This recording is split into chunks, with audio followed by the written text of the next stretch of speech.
Hello and welcome to the Black Feather and Ospreys fan cast. Good evening, gents. How are we all? All good, thanks. Yeah. Busy week, but looking forward to discussing rugby and quickly moving through the Dragons chat because I'm Yeah, done let's with not it. depress ourselves. Yeah, excellent. All You good. may, Big weekend of rugby. Lots and lots of matches watched. The season is definitely back. yeah. So you may notice that there's four of us here this evening, but it's a different four. So unfortunately, Darren's got to work this evening, but we have been joined by Kirby. Now, Kirby is a bit of an enemy in the camp because he's a Stormers fan, but we thought we'd bring him on because obviously we're coming up in the week ahead on Saturday evening. We're playing you guys at Brewery Field in what we have normally when we go there, we call it Brewery Fest, but because of you guys, in honor of your great tradition, we've called it Bry Fest. And can I just say thank you? My pronunciation was okay. Um, so gonna have a little bit of a look ahead at the Stormers and really looking forward to chatting rugby with you, Kirby, because like us Welshies, you Saffers are a very strong, proud rugby nation. We've kind of put Rod on the spot this week because he was away travelling and being Dora Explorer last week. Got off a bit light with certain things. So, Rod, you are gonna get to grill, get it, Bry. You're gonna get to grill Kirby. Boom, boom. Don't like the word Yeah, I'm grill. looking forward to Rice it. Bit better. scared of the pronunciations, but yeah, do you want to introduce yourself first, Kirby? Say hello to everyone. I'm Kirby. I'm from Cape Town, South Africa. The best place to live in South Africa. Probably the best producers of rugby players all across the world. And yeah, but yeah, huge rugby fan. Enjoyed it so much. Didn't play it at school because of my parents' rules. Managed to play it when I was out of the house and really fell in love with it.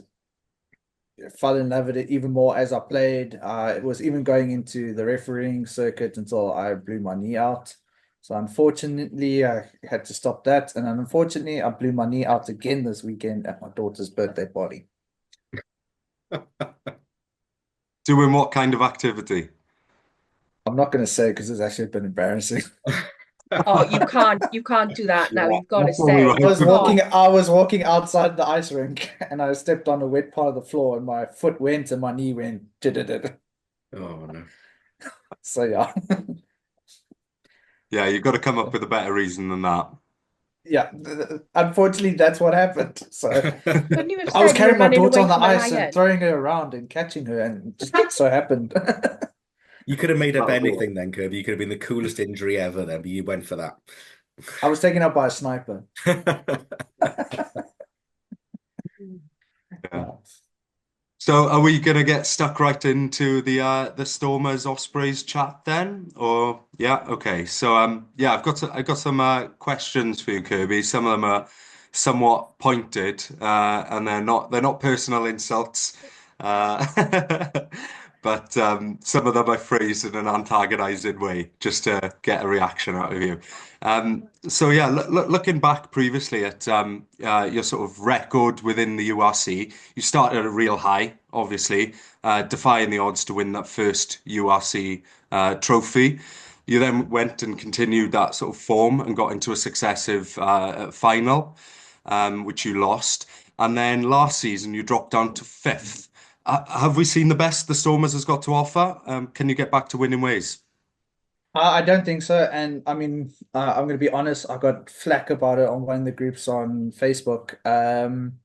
I personally believe that the South African teams actually took a bit of a step back last year and they didn't play the number one guys because they were resting the guys for the World Cup. I mean, if you look at it, we were playing the Lions during the semi-final against England. So there was a collision course in the tournaments.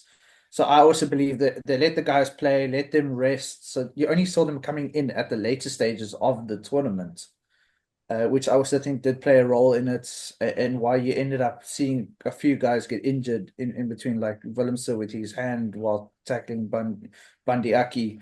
and stuff like that. So it was a bit hard. To be honest, most of us this side of the world were like, let's just see what happens. Whatever happens, happens, because we knew it was World Cup year, and because we're such a proud nation and we are always behind the Springboks, we were like, okay, cool, the Boks are resting. We know most of the players aren't actually playing right now. Yeah. So how much do you think travel impacts your ability to perform in this competition, and obviously the overlap with things like the Curry Cup? Is it going to impede you going forward? Well, I mean, we were playing the Curry Cup while you guys were playing the warm-up game, so we were just kind of using it as warm-up. Though a lot of the Stormers guys in the squad that is traveling up to you right now didn't really play every single game. They played some of them, but not every single game because they were, of course, letting the guys rest, get them. A lot of the guys were also in and out of the Springbok squad with Rashi's whole like building a pool of players that isn't just like you are my top 23, is you are my top country kind of ideology behind it. So I do think that there is a few surprises that we're going to see coming out that the guys didn't. I mean, there's one guy that was quite exciting. I'm just trying to remember his name now. I don't think he's traveling with you guys. Damien, I think his name's Damien something. He's actually been quite exciting during the Curry Cup, but we'll probably only see him during the local games at the moment because, I mean, it looks like we have taken quite a strong squad up. Well, firstly to you guys, which hopefully when the teams get announced, there's not a lot of questions and scratching of heads from our side.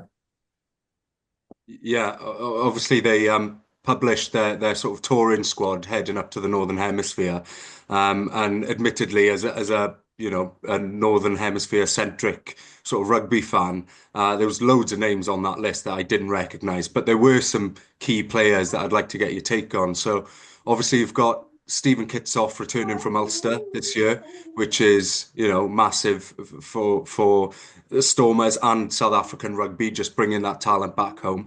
But you've also got players like Dion Fourie, Damien Willemse, Ruan Nel, who are coming back from long-term injury. So what do you see as sort of your biggest threats in terms of players this season? Unfortunately, it's a bit of a curse down here at the Stormers where we often have a problem either in lock or flanker position. I mean, we often have to reach outside of South Africa. I mean, Jim St. Clair, who played for Canada, was one guy that no one even heard his name, and all of a sudden he came and made a huge impact. And back in Canada, he was a huge star.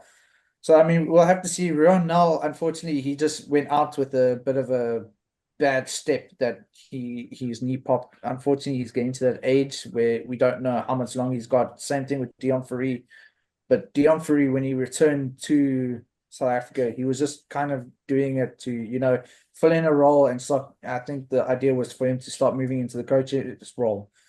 So, but the thing is, he's like a good brandy. You can keep going on and stuff like that. I mean, they call him Branners, which is Afrikaans for brandy, because he just keeps on. He's a diesel Better engine. with He can age. just keep on going. Yeah. Yeah. So I Well, mean, yeah. I was going to say, I think that's something that you lacked last year was some of those decision makers on the pitch, some of those leaders, those older heads. That was something that it was noticeably missing from your team last year. So when Dion Free went out injured, I feel like you struggled to find that like for like replacement. So hopefully players like him, a bit more mature, coming back into that sort of defensive leadership role will allow you to pursue, your counter-attacking strengths, which is where the Stormers really come into their own. So maybe the presence of some of those older heads will give you a bit more of a platform to build on this year. Yeah, I mean, we've got some really old school players like Brock Harris, who, I mean, he especially knows a lot of your guys set up and everything from playing with the Dragons and the Scarlets at some point in his career. Um, we got a lot of guys that, because they were young, growing up into the system now, are actually starting to slowly but surely step up your hand, like Netling for sure, who I see is on the thing. He's been identified as a leader in the team. Great scrummager, both loose and tight head. If you need him somewhere, he puts up his hand. I think he really emulates the likes of a Frans Malherbe, who we're going to be missing now, and Steven Kitshoff, who's still out with a neck injury. We got guys that can put up their hand and actually give that the what's called. I mean, the backs we got the likes of like a Ruan Null, who can be very calm-headed at points and can actually excite and everything when he goes. Damien Willemse, very exciting, but he's also been identified as one of the leaders in the country. We've got guys that can definitely put up the hand, and now that they're a lot more together, we can actually hopefully get a team that's is great. I mean, unfortunately, I think the stat was 13 players out and only 3 in at the moment, which is kind of it's always a thing that we have a problem here in the Cape is a lot of players come from here, but they end up playing in other provinces or countries. I mean, you take Andre Pollard, for instance, grew up just outside of Cape Town, pretty much was a Stormers boy, but then got balled up by the Bulls. Peter Steff was another player who was taken to the Sharks and everything. So we have a huge, how can I say, exodus of players from school level all the way up to the Stormers. You as Stormers fans hold, bitterness about that. Do you sort of deal with what you've got and see that as part of your personality as a team, or do you think it's a serious issue that you can't retain some of these players more locally? The problem is we were close to being into admission. There were some bad calls from the board. I mean, we had the likes of Skulk Brits being told that we don't want him, but the fans were like, no, we do want him. But the board was making terrible decisions. Where hopefully now with Dobson, to be honest, I wasn't a huge fan of Dobson at the beginning. It looked like he was just trying to pick everybody's ideas and try and mush them together. But now it looks like he has a team that's actually flowing and he can make the right decisions there. But it's always going to be one of those things. Stormers players are going to be wanted. I mean, there was a story of an 18-year-old kid who played for Paul Roos, where Willie Leroux's from. And a French club came up to him and said, what do you want to study? He said, winemaking. They're like, okay, cool, you're going to that university and paid and everything. And I mean, we're having guys from school levels getting poached on a regular basis. Yeah, yeah. I mean, every rugby nation has those teams, has those regions, has those clubs, doesn't it? Where that just seem to have this exodus of players into either the wealthier regions or the regions that they see will propel them to sort of national duty at a faster rate. So it's the reality, and sometimes you've got to just make that part of your persona as a team, that you're the underdogs, that you're the less well-staffed team, and you've got to go out there and give the bigger boys a bloody nose. No, that's great. So we looked at some of the big leadership roles on the pitch. Who are your sort of ones to watch this year? The young up and comers that could solidify their place in obviously the Stormer starting team, or potentially springboard into the Springboks. I mean, there's Yuri Matthew. I think this is his second season with us now. I mean, I watched him against the Leicester Tigers in the Champions Cup last year, and I was watching like, geez, now we got this youngster. Like, what the hell are we thinking? And he actually impressed me. Like, it was a high intense game, but he managed to stay calm, do what he was meant to do. I think part of the problem that we have with a lot of young players is they see the likes of a Damien Willemse, Marnie Lebok, with these funny little passes and everything, and they try and emulate it. I mean, we saw it with Hendrickse against Wales, where he was doing these funny passes and he wasn't sticking to the basics. And we kind of get the stop-start with these youngsters. But then you get the youngsters like a Sasha who just came in, just stuck to the basics and did everything, and the game was flowing a lot better. Yeah, and that's somebody I want to get more of your opinion on. Obviously, the jury is still out on whether Sasha Feinberg and Golozulu, should play whether he should play full half, centre, or even full back. Obviously, with Damien Willemse solidifying that sort of spot at centre, will he push out Manny Lebok at fly half? Will he push out Warwick Gallant at full back? Where does he fit into this picture? I think right now he's in the naughty corner right now, to be honest, especially after withholding an injury. But I think he's going to learn from that. I think the problem is he put a bit too much pressure on himself because of it, because of his class of player that everybody is seeing. And I mean, I think I heard Jean de Villiers busy saying he is a captain in the future, not now, but in the future, which of course puts more pressure onto his shoulders. And I'm one of those like, let's bring them up. I have ideas, like rather get them into the team, not playing, but as bag carriers and everything like that, so they can get into the culture of everything, which is a huge thing for the box, for any team here in South Africa. It's more about the culture and how it builds the team up together. I mean, you hardly see any issues between players, but we'll have to see. I know since like 2018, 2019, where we had the likes of Frans Steyn being able to slot in those positions, which solidified the option for Bomb Squad. And then it was Damien Willemse that was labeled as that person that was going to be building into there. And I mean, a lot of our Stormers players were, or supporters were like, are we going to lose him? Because now they're giving him they're giving him this pathway. Is he now going to go take it somewhere else and go practice that pathway somewhere else?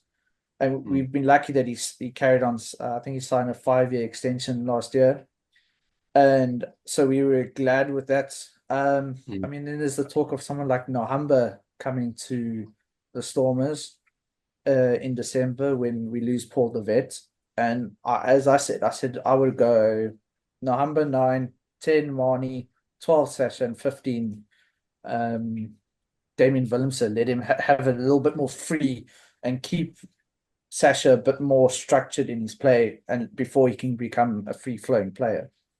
Yeah, because there's the danger really that he does become one of those non-specific positionless players and doesn't get the development that maybe he deserves, akin to, I don't know, a Marcus Smith at playing for England has been pulled all over the pitch, and I feel like it's maybe impacted his development as a player, not just being given the confidence to make one role his own. Obviously, he's rocketed to sort of, not, I wouldn't say stardom, but to sort of international fame. Sasha has obviously he's made his way into Northern Hemisphere sort of rugby household name as well. So yeah, it's about managing his expectations and also fan expectation of him. Because you said he puts a lot of pressure on his own shoulders, but I think a lot of that pressure comes from external factors as well, really. Yeah, that's interesting to hear your take. So sort of final couple of bits from me. After you had some financial instability in the past, from what I understand, but now do you think you're in a position to grow again after having closed an equity deal? I think they're calling it at the beginning of Yeah. 2024. Maybe explain what that means for the club in terms of your finances and how it could help going forward. Well, as far as I understand, it means that there's a little bit more, how can I say, here's the money, this is what we want, kind of ideology behind it, which is kind of what we need. The problem is we've had board members who wasted and squandered money elsewhere and everything. And especially the problem is here in South Africa, everything's a little bit political when it comes to certain things. Whereas now Stormers becomes a franchise in a sense. They don't have to worry about politics. They can just say, okay, cool, we're doing this to appease you guys, but we can now concentrate and this is our team. I wasn't expecting much from them this year regarding funds. I think it's more like, let's just get the team, get them to gel, and we'll take it from there. Like I said before, it was 13 out, 3 in. And we've got a few guys coming from the Currie Cup in who have put up their hand. And we'll just have to see how they gel with the Stormer squad per se. So we'll have to see how that all plays out. I think they were saying last year or this year, we actually start seeing the financial gains from the URC for our own players and internally. So next season might be a whole new different story. We might look like the Sharks, but buying all big names. But the problem is with the Sharks, and I will say this over and over again, I think Rock Nation is destroying the Sharks. Because they're buying all these big players, but they're not getting anybody to gel in. They're getting these like big names, and the problem is when you get too many hot heads into a thing, they all want to put their fingers into the broth, and too many cooks spoil the meal. So I think we need to take a step back and actually look at the future, and not so much as who is top in the world right now. But to sort of corner you into making some sort of a prediction or at least set expectations for this season. Finally, from me before the other guys come in, what would you consider a successful season? Are you targeting quarterfinals, semi-finals? I think you're in the mix there, but I want to hear it from you. I'm going anywhere between 4 and 6 right now. Just regarding the fact that we back into a building stage this year. So I do think that is where I'm realistically putting us right now. Though after this weekend, it looks like it's going to be a tough year. I mean, everybody walked away with a point this weekend.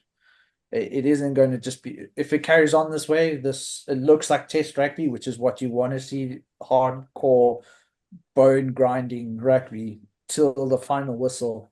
It's going to be a very exciting year and a very tight year, which I think most of us as Stormers and South African supporters will be used to, considering the fact that quarterfinal, semi-final, and final we won by 1 point. And then the Stormers carried on that for a month or two. I mean, we were sitting there biting our nails every single game, wondering if we were going to walk away with it or not.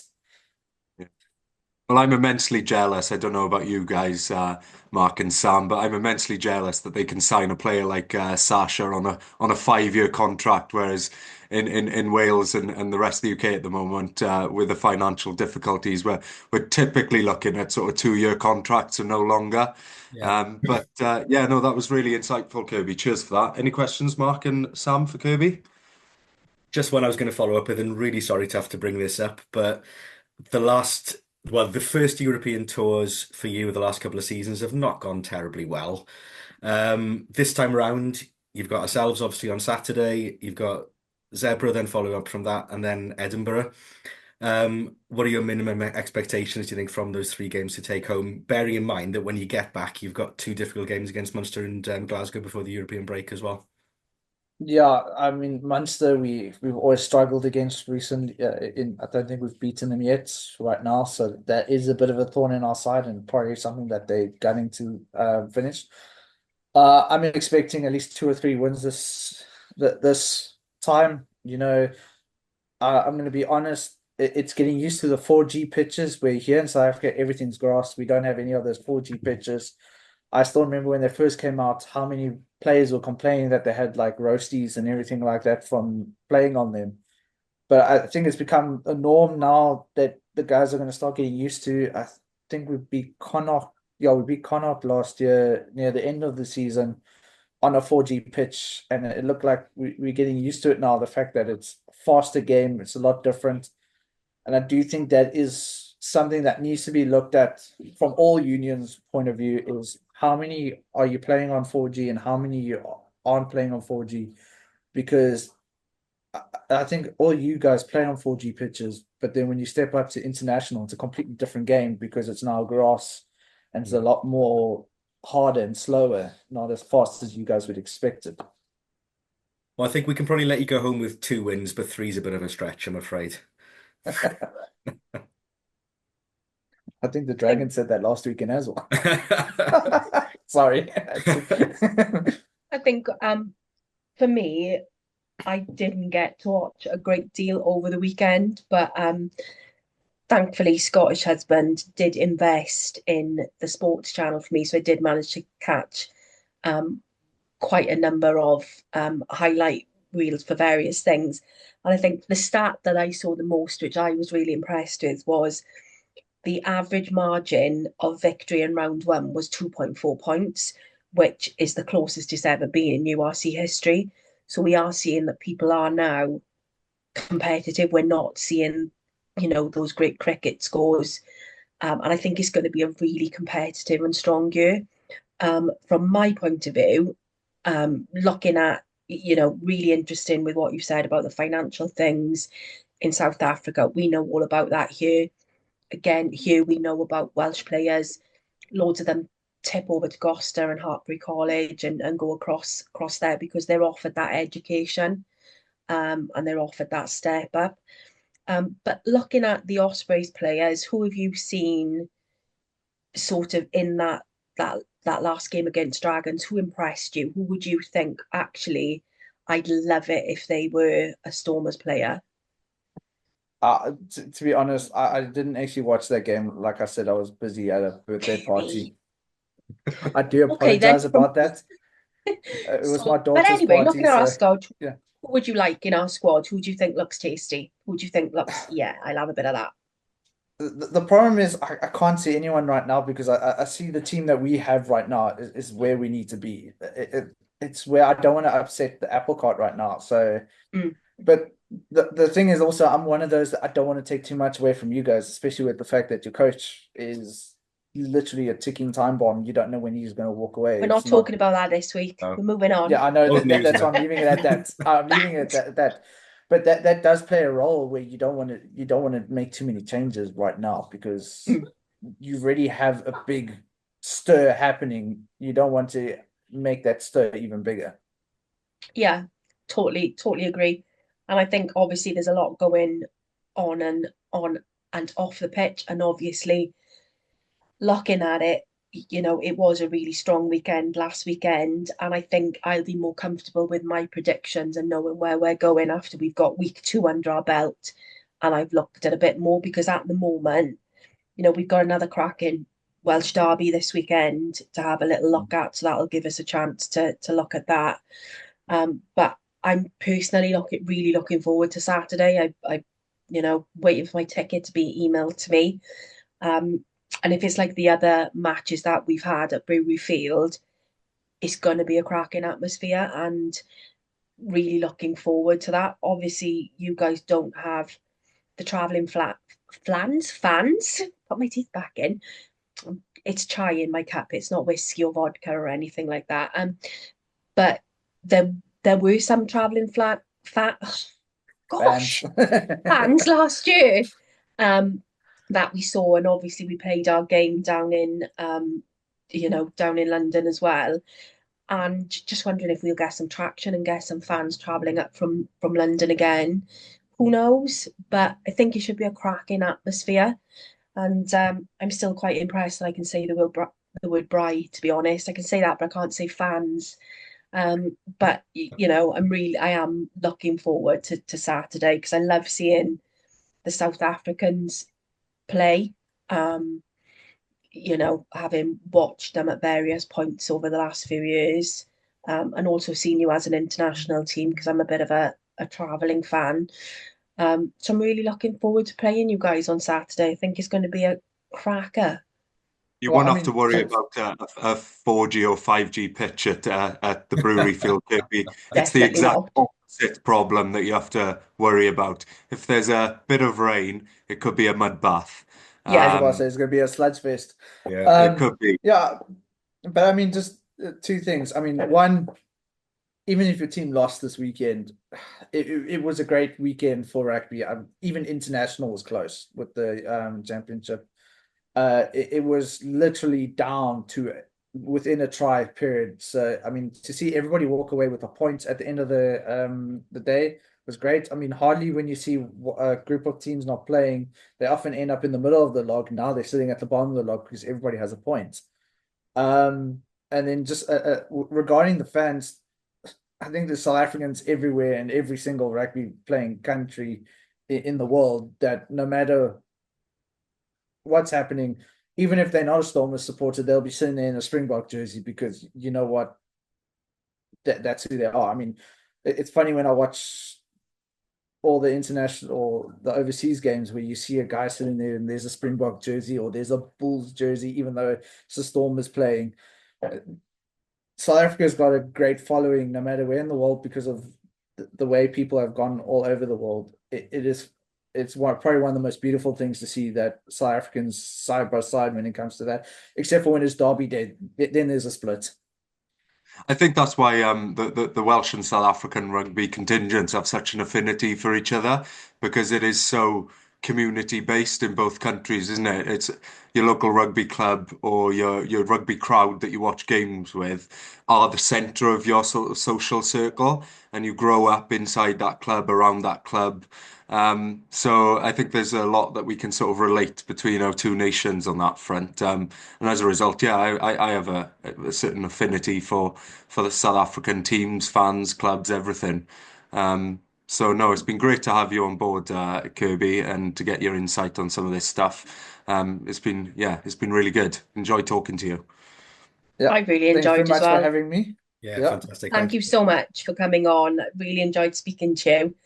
And the insight that you've given and, the honesty that you've had about, the financial woes and everything else. And you know what? You've educated me because I did not know the Sharks were part owned by Rock Nation and Jay-Z. So in Yeah. light of all So the Diddy the stuff guy who and owns 51% is in partnership with Rock with Rock Nation. Nation, So yeah, I did not know that until you mentioned that. Which, in light of the stuff that's come out today about Jay-Z, perhaps we'll move on. But thank you so much. they're not involved. I have to say the same as Rod. Every time I've gone, to a rugby match, I've always seen someone, in a South African jersey, always had a good bit of banter with, the South Africans. Can I make a confession though? If I were to be any other nation, I'd potentially be an All Black. So I'm really sorry. They have my That's fine. heart. 4 for 4. I'm it's fine, but they do have my heart. But thank you so much for coming on. Thank you for the insight. Absolutely loved Just a it. quick question. Is all Ospreys fans are All Blacks fan because black and black just make it easier, just walk in with every There's because Darren's something there. also No. All Blacks. Not particularly, I don't think, no. I don't know. Ah. I love Justin Marshall. When we did our first pod and it was asked about who my favourite past historic player was, I could have gone for your likes of Scott Gibbs, Colin Jarvis, or whoever. No, I went for Justin Marshall. My brother actually messaged me when he heard that podcast. He was like, "You absolute turncoat, Justin Marshall." And he said, because my father's passed away, he was like, "Your father is turning in his grave right now." And I was like, "Wow, I really like Justin Marshall. I liked him as a player." But that's possibly, because of my age and the time that he came into the team and stuff. But what I would like, is for you to come back when Will's play in South Africa and we can shoot the breeze on that. And by then we might all have taken some lessons and know how to pronounce South African surnames. Well, I know I Rod think I said he's did been a right working on job. it. Sorry, Rod. I just said I think I did an all right job. Well, No. you said you've been didn't say working on it. anything It was lekker. difficult. I know you said lekker, you've been bro. working, but I think you've just been practicing just on those names all afternoon, Rod, haven't you, I think? Yeah. Yeah. Well, And the I thing we've can't. got in common is we both roll our R's. So whether it's braai or any other words, we've got that pronunciation down as Welsh speakers or Welsh inhabitants. Just be glad you're not Australian because I don't know if you know Lapis Lapiskachny who plays for Japan. His brother is Manus Lapiskachny, but the Australians pronounce it Labuschagne. Oh, okay. I'm not going to attempt that one. No. Funnily enough, this time last year I was out in France watching Wales, Australia, and I have never had such a joyful time in all my life coming out of that stadium. Because before we were in Lyon, and Lyon was absolutely beautiful, really lovely. Loads of Australians, loads of Welsh, obviously, but absolutely the number of Australian people amazed me. And we were sitting outside this bar, and this Aussie guy called Mick of all, I had a picture taken with him and everything because he was so funny.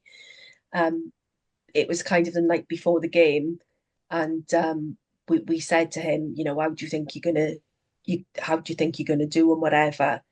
And he just looked blank at us, obviously could tell that we were Welsh, and excuse my French, he went, "You fact, mate," and just walked off. But we saw him in the Make sure same age bar the restrictions day on. after, and we were like, "Yeah, we really won that, mate. That was great." But again, the banter with the Australians was, was great. But I just love a good international, I have to be honest. I mean, I had an incident the first URC, when Leinster came down here to Cape Town. I walked into a bar with some friends, and I saw a guy in a Leinster jersey, and I went up to him. I said, "Do you want a hug now or later?" He's like, "Oh, whatever, man." After the game, he looked at, we were walked into the same bar, sit there. We ended up having a bit of a drink up together. He's Yeah, like, "You guys are so fantastic. You put it as it is, but in a friendly way." We're like, yeah, "Listen, we'll get banter back and forth, but in the end, rugby wins." yeah. Yeah. It was good for everyone. So that's an open invitation for you to come back and chat the breeze with us. Love to have you back. Thank you so, so much for coming on. Thank you for, having this conversation with us. And we're really grateful. It's a pleasure and everything like that. But yeah, when you guys want me back, I'm open to chat and everything like that. So yeah. We've loved it. Thanks, Say Kirby. yar again for me. Bye, Kirby. That's Thank you, okay. Cheers. lovely. Enjoy. Have a good one. Bye. Bye. Seriously, I could develop a South African accent listening to him. That's just, and they're really nice. It's just very chill. That would But just confuse everybody, wouldn't it? The Ospreys podcast with somebody with a broad South African accent presenting. yeah, it's amazing. Confuse It's so everyone. lovely. But we still can't pronounce any surnames. Broadcast. So, you know, Speak for yourself.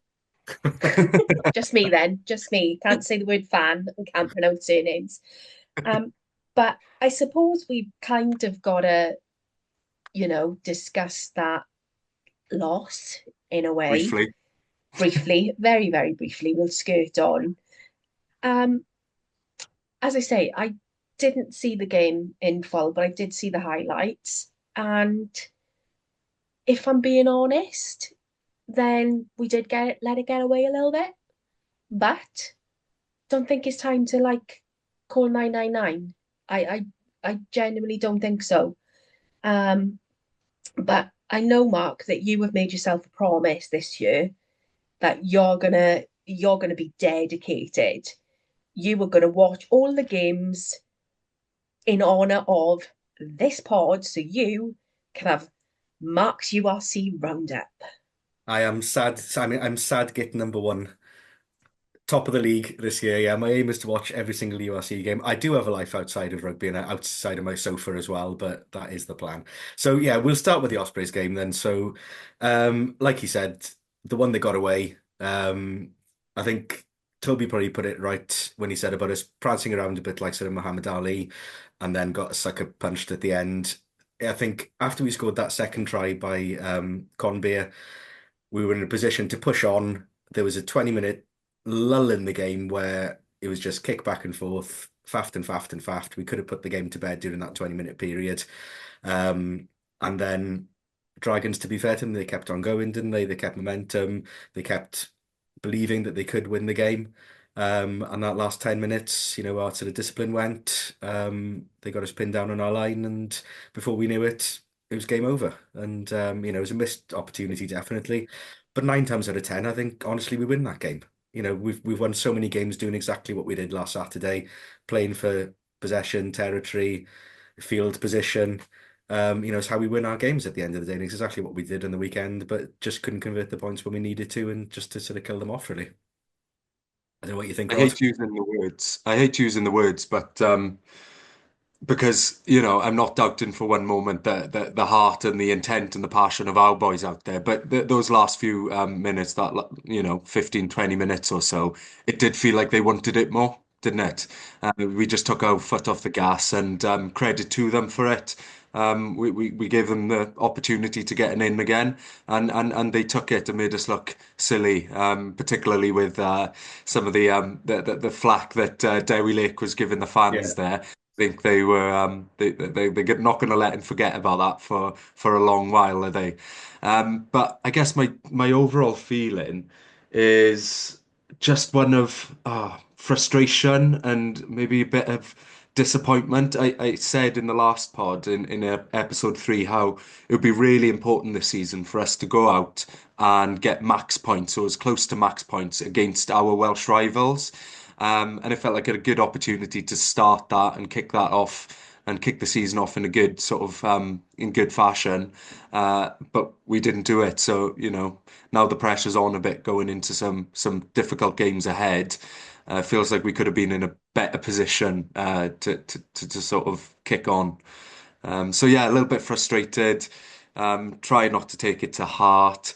Really, disappointed that we got go through another 12 months of monkey on our back chat when talking about the Dragons, and I'm already nervously waiting for that fixture again next year, Dragons away, and it's going to be even more of a nail biter as a result. Yeah, I mean, looking at positives, it was good to have Jack Morgan back on the field. Mm. Played reasonably well as well. I think the back row balance was pretty good. I think it was more sort of the front five. Maybe didn't quite dominate as much as we were expecting. Maybe that was partly down to the Dragons front five being improved as well this season. Mm. But looking at that positively, good to see him back on the field. And we got some go forward. Kieran Williams had a good game. So potential. I think we just have to put it down as a bad loss. First game of the season, we move on, don't we? Move on, yeah. It was the one that got away. It was the one that Definitely. got away. And I agree with Rod, it was frustrating, but there were highlights that were glimmers of what could have been. And I know there's been a bit of speculation online about some off the ball stuff that, went on, but you can't think of it that way. That's the way that it rolls. Sometimes things will be in your favor, sometimes you spot things afterwards. I hate this phrase, but it is what it is. And we learn from it, we improve, we move on. We don't worry about that. That's done and dusted now. Yeah. But So moving on let's to the move on others. to the other games then in that case. I mean, our game wasn't the most entertaining, but there were some fantastic matches across the weekend. So starting with the Friday night games, Edinburgh and Leinster. So an understrength Leinster went out to Edinburgh. Really entertaining game, sort of five tries a piece. Um, Leinster, were always in control of the game to an extent. I think, Edinburgh put up a good fight, but the worry is if that's Leinster's second team, then what on earth are their first team going to look like when they do eventually put them out? But, really entertaining game. I think Edinburgh would be tough to beat up there as well. They're going to be decent this season. And like we said at the start of the year, there's going to be a lot of teams that are going to be improved this year. And Edinburgh certainly looked like one of those as well from just the first impressions and watching them on Friday night, sorry. Cardiff and Zebra. Well, the Cardiff Globetrotters went into their shell on Friday night. A very kick-dominated game. Cardiff 22, Zebra 17. Obviously, Callum Sheedy coming back or coming into the Cardiff fold, coming home was sort of the headline of the game. The two tries that they scored in the first half were from Sheedy kicks. He did control the ball well, but by gosh, did they kick the ball all night. Ala Davis just box kick, box kick all night. And it very much looked as if Cardiff had a game plan of just getting out of there with the 5 points that they needed. Whether that's going to be a tactic for them going forward as the season goes, I don't know. Whether they'll go back to spreading the ball a little bit more as the year goes on. But for them, I suppose they'll take it as mission accomplished for them. They got their 5 points. Zebra looked absolutely awful first half. Looks like they just met in the car park before the game. They did improve as the game went on. But they've got a hell of a lot of work in front of them. They've got a potentially really tough season ahead if they're going to get anything out of games. But they did get a bonus point out of this one, so they may be a bit harder to beat than we think. Moving on to Saturday then, Munster 35, Connacht 33, probably my best game of the weekend. Really entertaining, 5 tries apiece again. Plenty of running rugby. Defence was optional at times, if we're being critical. Connacht looked really good. They really went at Ormond and really had a really good go at Munster. It's a tough place to go. and they just went neck for neck the entire game, really. And a late Shane Daly try clinched it for Munster eventually. But, Connacht looked really decent. We know Munster are going to be good this year, but I think Connacht are going to be very much improved this season as well.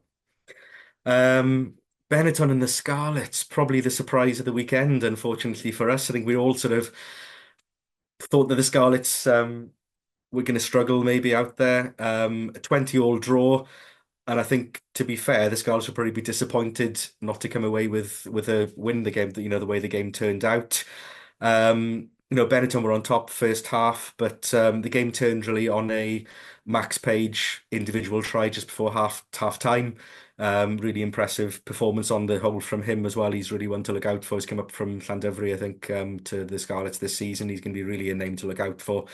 And that just changed the momentum of the game, really, coming into the second half. Scarlets nudged into a lead, heading to the closing stages of the game, sort of 15-20, heading into the last 10 minutes. And they really stood up to some really strong Benetton pressure across that last 10 minutes. They tackled their hearts out. But unfortunately for them, they did succumb in the end to a 78th minute try, which was unconverted, which led to that 20-all draw. And it leads to a really interesting match now on Saturday. So I think the Scarlets Cardiff derby on Saturday is going to be really interesting. I think the Scarlets impressed everybody on Saturday. The Cardiff team underwhelmed a little bit, if we're honest, on Friday. So it'll be interesting to see on Saturday how those two things balance out going into that derby. And then if there's any team that's going to be sicker than us this weekend, it's probably Glasgow, as your husband will attest to, Sam. They dominated that game for 60 minutes. And a bit like us, they couldn't put the points on Ulster that they needed. The game finished 2019 to Ulster. I say Glasgow were well on top, but two yellow cards heading into the closing stages from Jordan and Richie Gray turned that game really, and Ulster sort of a bit like the Dragons, just kept on going, kept on pushing, had a strong period at the end of the game, and their eventual winning try was even later than the Dragons against us, 84th minute winner for Ulster. To win that game. And Ulster, again, a team that haven't been much fancied this season going into the year. The squad's a bit depleted, finances are not looking good, but followed the trend of the weekend of the underdogs playing really well and getting unexpected results. And like you said earlier, Sam, the total points difference across all the games was 13. And 41 tries across the 6 matches this weekend. So, really entertaining weekend, and hopefully a sign of what's to come in the sort of season to come as well. The quality of rugby players certainly, like if it's going to continue in this vein, I know that the URC is always seen as a little bit of a joke, really. But if that's the quality and how they're improving, like we're what, 3 years?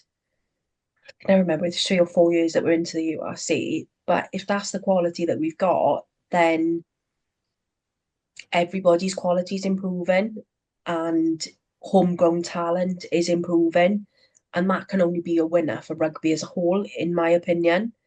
And there are some tasty matches coming up this weekend as well, which I am looking forward to, especially that derby between Scarlet and Cardiff, because I think that's going to be a good indicator of how Scarlet's season are going to go, because we all know the Scarlet's team of old can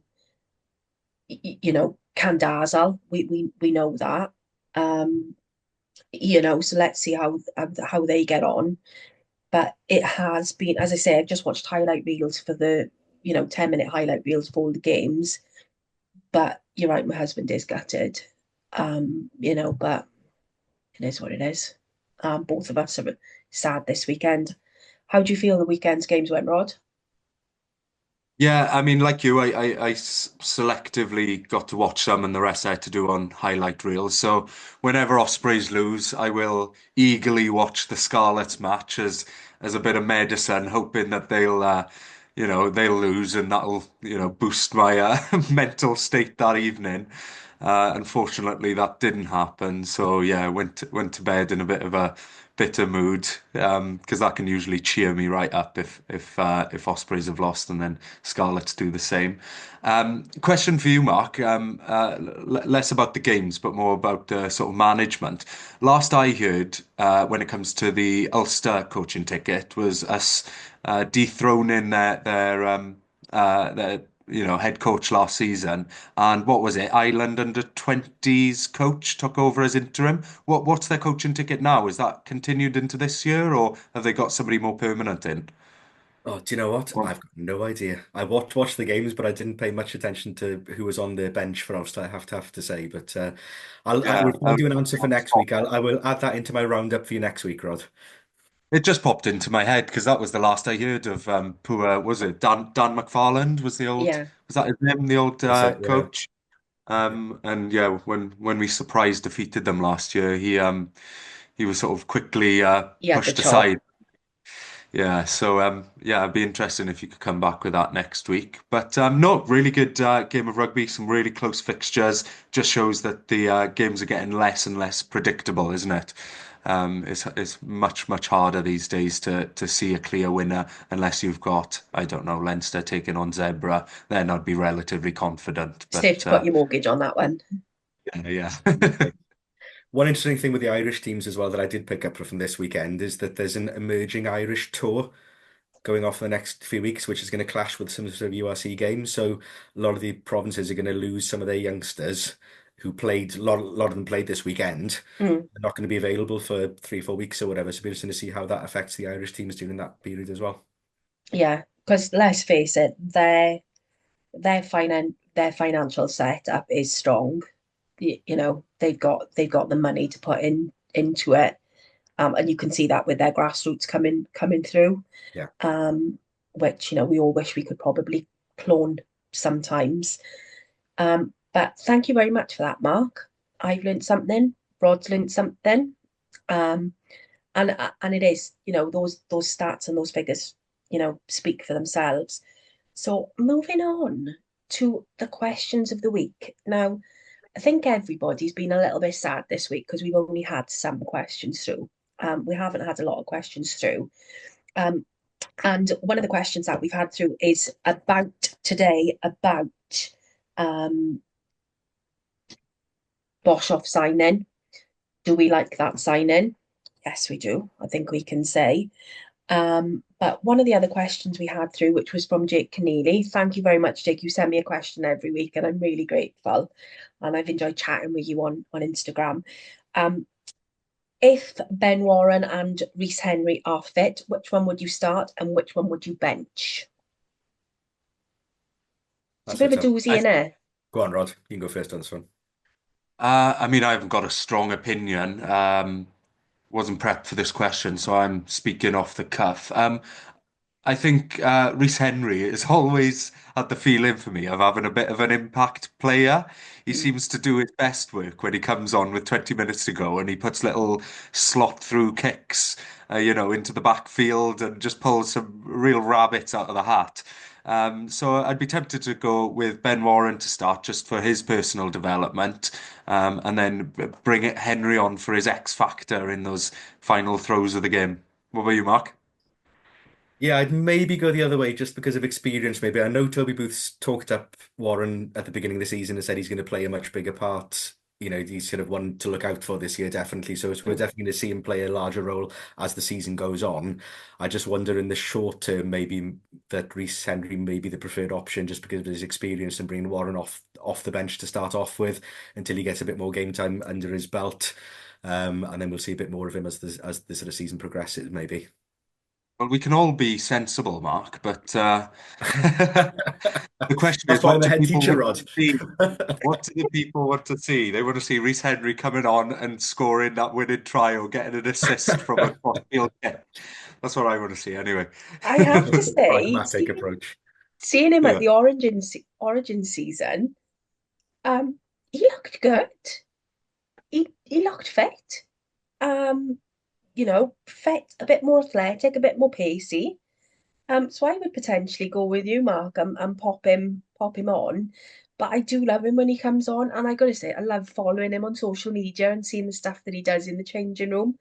Um, he just looks like that grizzled, hardened player who's like 45 playing for their local club team.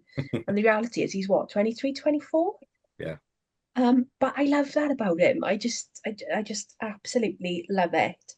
It's nice we've Um, got the option, isn't it? It's nice we've got two players that can do a job in that position as yeah, well. yeah, strength and depth. And so thank you very much for that question, Jake. Another question that we've had randomly on social media is about the rumours about um, Conbeer being offered a longer term contract. How are we all thinking about that? Because his try was great on Saturday.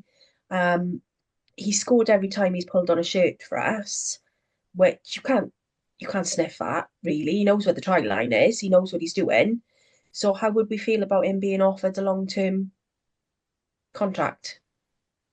Yeah, for me, definitely. I think, we need the cover in that area, and we've got oh, a South African player coming in. I've forgotten his name now. I've gone blank. Sunday.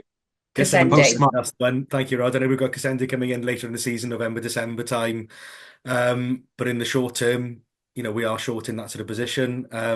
He's not going to be on mega money, I wouldn't have thought. No. And from what we've seen of him so far, I know it's a small sample size in terms of the Ospreys, but in terms of with the Scarlets previously, he was well thought of there. Decent squad player for them. So I think, yeah, no, a no-brainer for us as long as we can make an agreement and that the money's right with him, then absolutely. Yeah, I agree. I've got one issue with it, and it's one that can be easily resolved. So, Ryan, if you're listening, dye your hair some bright colour or something, because when him and Luke Morgan are zipping around the pitch, I honestly cannot tell the difference between them, especially if they're facing the other way and you haven't clocked which one's got which number on The their numbers. back. Yeah. Yeah, yeah. And then a couple of times against the Dragons, they both drifted onto the same wing, including the move where Combia scored his try. Yeah. So they're both jostling in there. And, it took a couple of watches of the replay for me to actually work out who took the ball over. Yeah. So, yeah, one of them needs to do something dramatic What with colour it. suggestion? Not red. Well, Not red. No, okay. Blonde could have some yeah. highlights, sun-kissed. Richie Hibbard could tell him where he goes to have his hair done. Stunning. Or he could wear a hat like you, Rod, maybe. Yeah, maybe. What's Or a wrong with the bright hair, Rod? I got cold at the moment, so I've been sat at my desk all day, just wrapped up warm. I'd be in a big fleece or a big coat right now if I didn't want to just rep the Ospreys jersey. But yeah, maybe you can take a leaf out of my book and get some strange Get a hat, headwear. get a headgear, get a scrum cap. Yeah. Um, and that was kind of it, really, for the questions, other than why is Rod so averse to doing a TikTok dance with Sam? And that came from, oh, Sam. I mean, give me a few pints and I'll do a TikTok with you. I'll do a karaoke song. We can have some fun. Happy days. What karaoke are we doing? Oh, I'll have to get my karaoke Spotify playlist up and throw some suggestions out there. But anything that's got a sort of grungy rock metally sort of vibe to it, I can usually smash out the park. Tenacious D, I can get the crowd on Love their a bit of feet. Tenacious D. Yeah, yeah, that's my More to the point, go-to. though, why am I being cut out to this? I mean, who's to say that I can't throw some shapes Listen, as Mark, well? if you come down here, we will do a we'll do a TikTok dance. Don't think you're getting out of this. I'll start Next training day that now. you're down, you're dancing on TikTok with me. Absolutely Excellent. 100%. There we are. First time down, then hopefully October, November time. That's Oh, all. buy-in. We'll proper TikTok this up. And if Rodri wants to be boring, then Rodri can be boring. But obviously leads us on to our TikTok. We've started using TikTok this week, guys.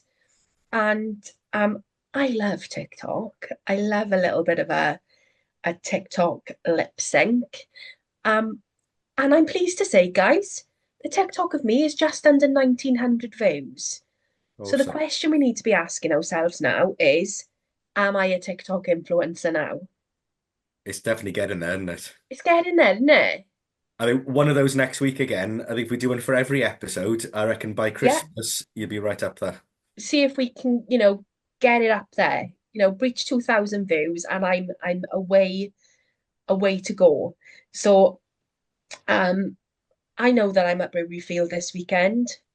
Rodri is away at a family event with the stunning girlfriend. And We appreciate another shout out. She was very flattered last week when I I know played she her. messaged me. I love her. I messaged you. I said, I love your girlfriend. But I'm slightly too old to be her new bestie in Wales. So, but if she wants, a 47-year-old tired person who doesn't like going out, I'm your gal. Tell her to hit me up. It's fine. Mark, you were going to be the guy with the googly eyes up I'll in be on the North sofa as Wales. usual. Yeah, I'll be there. I'm sure that I will send you videos while I'm in Brewery Field. I'll do some bits and bobs that perhaps we can slot in to the pod next week. Mark, didn't ask you about your karaoke song. What would you do on karaoke? Oh, do you know, when it gets to my age, I think I'll do I Will Survive. Prep that answer. Asking That was a good one. karaoke, not funeral songs. I'm fond of a bit of Cher. I love Cher. So yeah, karaoke. Horror films last week, karaoke this week. There we are. Too early for Christmas, we've decided. Definitely. Once again, guys, I've had a really lovely pod with you. I really enjoyed Kirby coming on. Accent absolutely stunning. I still can't say Vandermeer V. Merva. Van der Merwe. Vandermeer. Yes. Almost. I can say Bry. I promise you, I'm much better at the names, and normally I'm a bit more switched on, but I don't think I've had enough coffee today, if I'm being honest. But really enjoyed our time together, guys. So, fingers crossed, Saturday goes well for us. I'll be. I think the I'll be brewery your woman. factor. The I'll be your brewery woman on the factor will ground. yeah. Plus that And defeat last weekend, we're going to be riled up, but we need to bounce back. yeah, we've got to win. We've got to win. And we've got to show we're competitive. So all our socials will be on the screen after this, guys. Please keep in contact with us. Please keep sending us questions. If any of you see me in Bridgend, I'll have my new hoodie on and my new trainers. They'll be here Friday. Please come up, speak to me, say hello. I'll probably be like, but I will speak to you once you say hello to me. And just keep following, like, share, subscribe, do the usuals. Guys, enjoy the rest of your week, and we will reconvene next week. Thank you for spending your time with us. Thanks, guys. All. Bye.